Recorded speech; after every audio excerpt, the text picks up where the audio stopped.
Olá, eu sou Maria Tereza Tedesco, professora de língua portuguesa. Estamos aqui para mais um tempo de estudar, tratando da escrita. Hoje vamos falar sobre as marcas de oralidade no texto escrito. E como você já sabe, vamos começar por Agora é a Sua Vez. Nós temos um texto produzido por um aluno do 9º ano, cujo título é Problemas do Meyer. Eu vou passar a tela com os destaques coloridos que mostram os problemas que o texto tem. São esses problemas que precisam ser considerados, rearrumados na editoração final, na reescrita do texto, se o aluno for realmente reescrevê-lo. Então, passemos à leitura do texto Problemas do Meyer. Moro nesse bairro há 15 anos e até hoje na estação do Meyer, quando chove, pois não há cobertura sequer de uma árvore. Vejam, há algum problema, está faltando alguma coisa aí. O primeiro período, moro nesse bairro, não tem uma relação coesiva quando chove, pois não há cobertura. Então, é um trecho que precisa ser reescrito. E eu diria acrescentar informações para que a gente possa entender o que está sendo dito. Para quem quer pegar o trem, precisa subir uma grande quantidade de degraus, pois as escadas rolantes estão com defeito e em manutenção há mais de 3 anos. Outro feito da concessionária Supervia, que já possui grande fama por cuidar muito bem de suas instalações. A gente também tem aí um problema, estão com defeito e em manutenção, esse sintagma nominal, esse grupo de palavras não combinou com essa conjunção aditiva. Precisa ser rearrumada ou rearrumadas as expressões, precisam ser rearrumadas as expressões. E o período seguinte, que trata da concessionária e faz uma crítica, na verdade essa crítica é uma ironia, mas não há uma marca aí para a gente determinar, para a gente entender efetivamente a ironia que está sendo apresentada a respeito da Supervia. A gente consegue resgatar esse sentido porque ele está fazendo uma denúncia de fato sobre os problemas que acontecem na estação do Meyer. Continuando. Outro problema dessa vez relacionado à falta de educação de algumas pessoas que de vez em quando assaltam até idosos em algumas das principais ruas do Meyer. Ora, assaltar não é só uma falta de educação, né? Não é uma falta de educação. Então, essa estrutura desse período também está prejudicada. Precisa haver uma reorganização dessas informações, fazendo a crítica, né, do assalto. As pessoas que não têm educação, né, que não têm acesso à educação, acabam por cometer furtos nas ruas, no entorno da estação. Seguindo a leitura, são esses tipos de pessoas que arrebentam um pedaço de muro para passar por ele a fim de não pagarem a passagem. Quer dizer, também passarem por ele a fim de não pagarem, né? Quer dizer, transpor o buraco ali que foi feito com o objetivo de não conseguir, não pagarem a passagem, burlarem ali a compra do ticket da passagem. Neste caso, nem posso criticar muito a Supervia, por esta já consertou o mesmo buraco 3 ou 4 vezes. Fica até difícil de ler, porque já tem um neste caso, logo no início, que faz uma ligação entre o trecho ali, uma ligação interna do parágrafo, e o esta já consertou, esta relacionada à Supervia. Então, foi uma repetição do pronome demonstrativo e da combinação do pronome demonstrativo desnecessária ali. Também nós podemos reescrever para ficar mais bonito, mais elegante e mais clara a informação a ser dada. Vejamos então o último parágrafo. O governo deveria fazer algo a respeito, pois chegamos a um ponto que não sabemos quem está menos errado.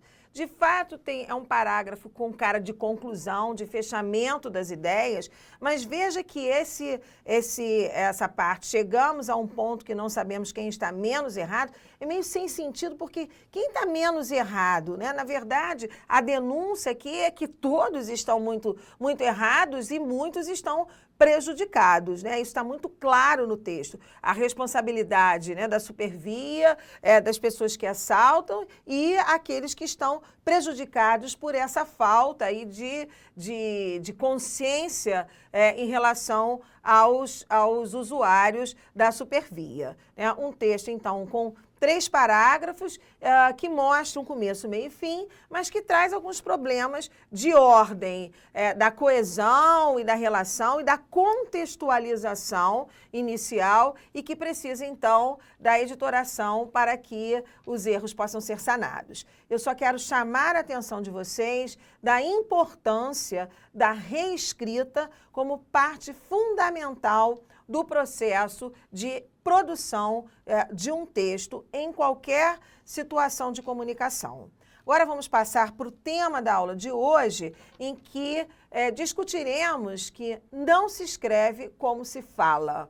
E o exemplo deste texto que nós acabamos de analisar pode servir de mote para o nosso tema de aula de hoje, né? Meio fluxo da consciência, do pensamento, e a escrita, ela precisa ser muito mais organizada. Então vamos analisar, como sempre, mais 2 fragmentos bem pequenininhos sobre o mesmo tema, produzido pela mesma pessoa, um estudante do 9º ano, e eu quero que vocês vejam as diferenças entre esses 2 pequenos fragmentos. Na sala de espera de um consultório tem muita gente, e de repente chega a mãe de um garoto acompanhado deste, que são recebidos pela enfermeira. A princípio, o garoto parece se interessar por todo tipo de machucado. Mexe com todas as pessoas que estão na sala de espera, até que seja a vez dele mesmo ser consultado. É um texto oral, então, como já disse, produzido por estudante do 9º ano. Observem a fragmentação, as paradinhas, as reticências que ali estão, mostram a parada do texto, né? Uma marcação da transcrição desse texto oral. Então, ele é mais fragmentado, ele é mais parado. Esses 2 pontinhos depois do que indicam uma extensão da palavra que como a gente faz na escrita. Agora, vamos ver esse mesmo texto na modalidade escrita da língua.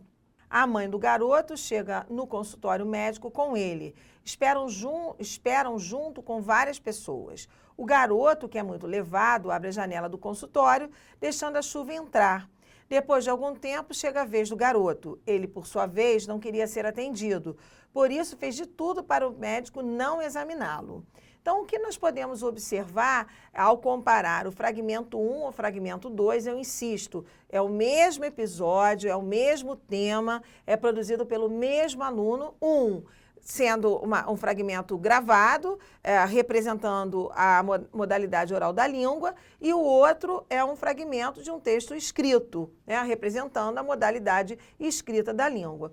Enquanto o primeiro fragmento traz uma certa fragmentação do texto, um sentido assim mais vagaroso, né, de falar, porque ele está falando, ele está pensando, a gente vê claramente isso nesses sinaizinhos que foram colocados ali, não são sinais de pontuação, mas sinais da transcrição, enquanto o fragmento 2 é um texto mais amarrado, é um texto mais integrado, né? Ele flui mais rapidamente, você tem assim uma organização das ideias de uma forma mais fluida, mais rápida. Essa é uma diferença da língua oral para a língua escrita, do ponto de vista da organização das informações, do ponto de vista da estrutura do texto. Agora, é claro que é um texto produzido pelo aluno do 9º ano e ele traz algumas marcas de oralidade, vamos dizer assim, do uso dos recursos linguísticos, da gramática. Vamos lá dar uma olhadinha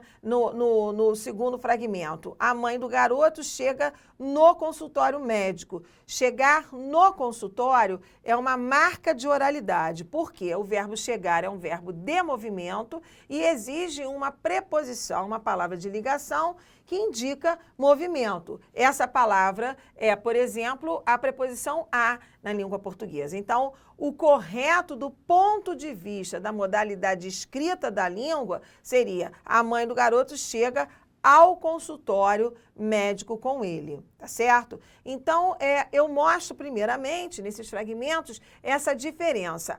A escrita é mais integrada, a escrita evita o maior número de repetições, não há tanta necessidade, principalmente se as palavras, se os termos, se os tópicos estão um próximos do outro no texto. Vamos passar agora a uma análise de alguns pequenos trechos com marcas de oralidade. Vamos lá. Para quem tem TV por assinatura, já deve ter percebido a explosão recente do fenômeno dos reality shows de culinária. O formato do programa fez tanto sucesso que já se espalhou pelo mundo inteiro, chegando inclusive no Brasil. Olha lá o chegando novamente com a preposição em, né, a combinação em mais o, que não está errada, não é uma combinação errada, mas é uma variação do uso não padrão da língua portuguesa, muito específico do que? Da linguagem, do registro informal da língua, muito mais afeito à oralidade do que à escrita. Então, essa é uma marca de oralidade bastante comum nos textos produzidos por alunos no ensino fundamental. Vamos passar ao exemplo de um outro pequeno fragmento com marca de oralidade. Por outro lado, para o público que assiste, o reality show expõe histórias e pessoas de todas as regiões. É muito comum a gente dizer uma frase como essa, porque o contexto, muitas vezes, dessa relação face a face, que é peculiar à modalidade oral da língua, permite que os interlocutores se entendam. Mas num texto escrito, em que há um distanciamento entre o produtor do texto e seu interlocutor, assiste a quê? O verbo assistir precisa de um complemento. Esse complemento é um complemento que exige uma preposição, se o verbo assistir tem o sentido de ver, presenciar, e a gente não tem esse complemento do verbo nesse fragmento que eu apresentei.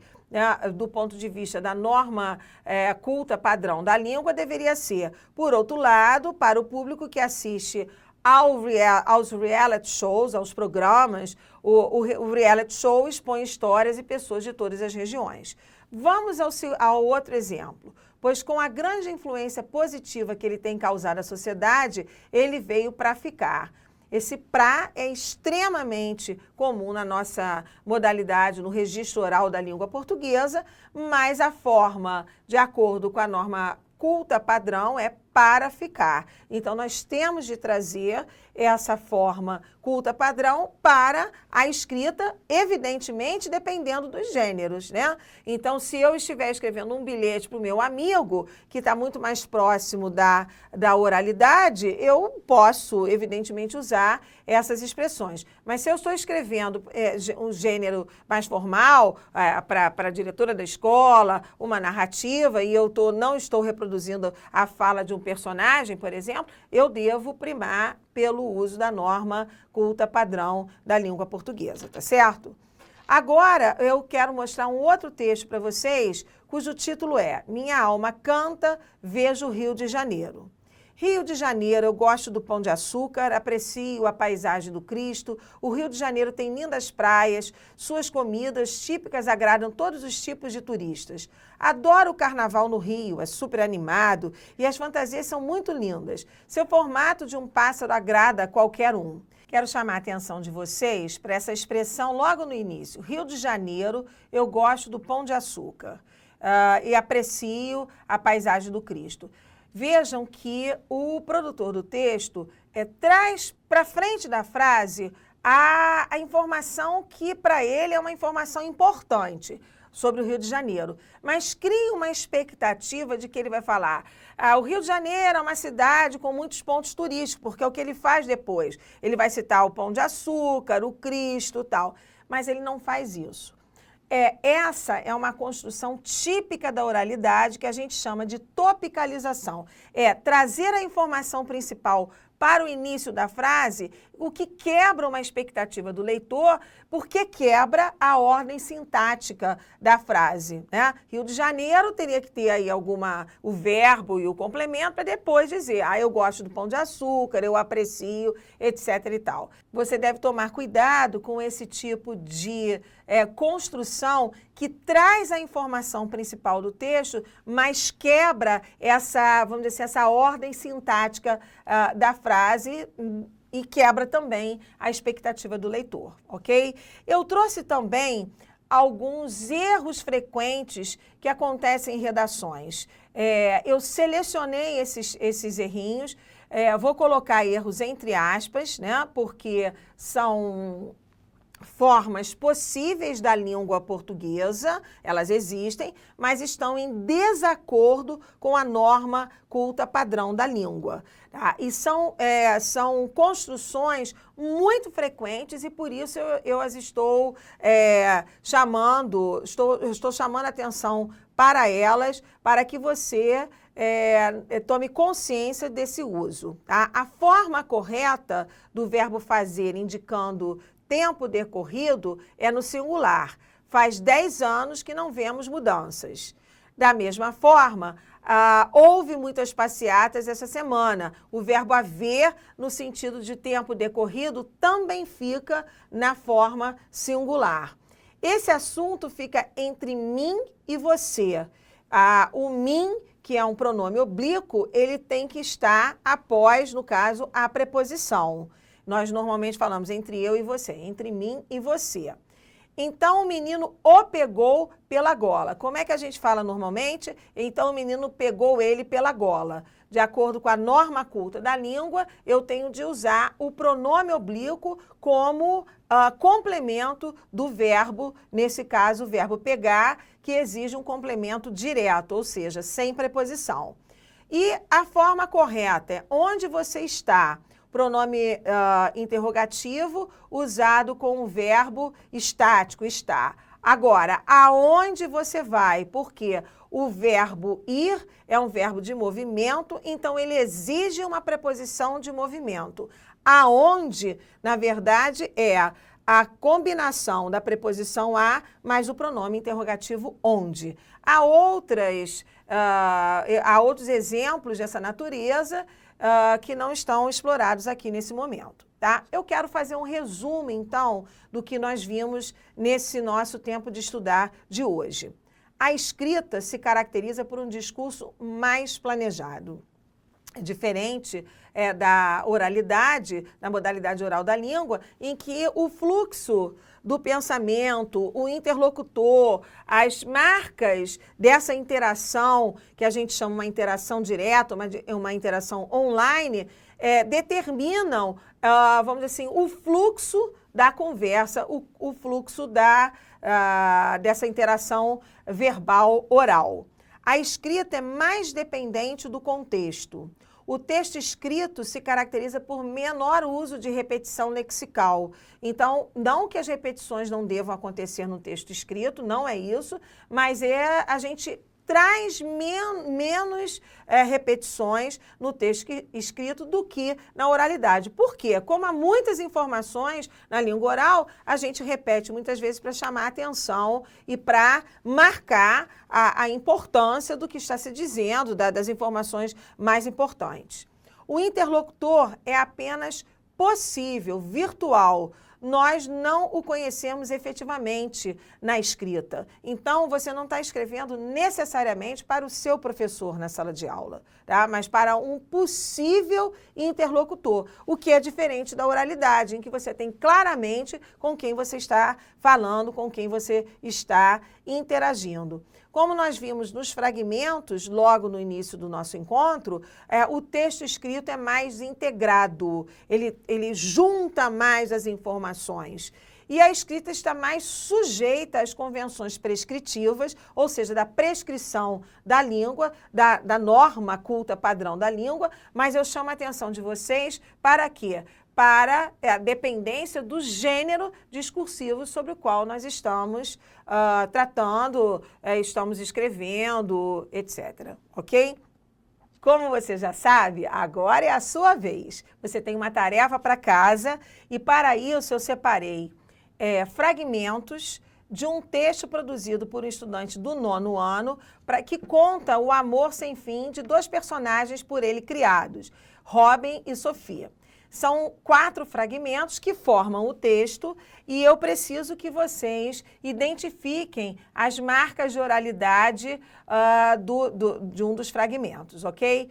Eu espero que você tenha aproveitado o nosso encontro de hoje, leve as explicações aqui referendadas para as suas práticas de escrita na sala de aula e fora dela, e espero você no próximo tempo de estudar falando sobre a escrita. Até lá!